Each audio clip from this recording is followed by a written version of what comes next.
Senador, kinookontra na gawing online ang klase ng mga estudyante. Detalye ng balitang yan mula kay Rajuman Conde Batak. RMN Network News. Tutol si Senator Sherwin Gatchalian sa mungkahi na gawing online ang mga klase sa eskwela bilang bahagi ng pagtitipid ngayong mataas ang presyo ng petrolyo. Ayon kay Gatchalian, Vice Chairman ng Senate Committee on Basic Education, tiyak na maapektuhan nito ang pagkatuto ng mga bata, lalo na sa mga public schools gaya na lamang ng nangyari noong pandemya. Paliwanag na senador, ang mga estudyante sa pampublikong paaralan ay karaniwang malapit lang sa eskwelahan na pinapasukan at karaniwang nilalakad lang ang mga ito.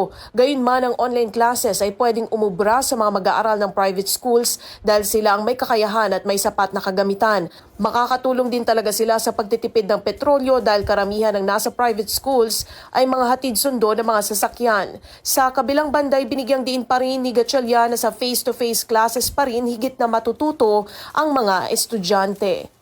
Kasama mo sa DZXL RMN Manila, Rajuman Conde Batak, Tatak, RMN. RMN Network News.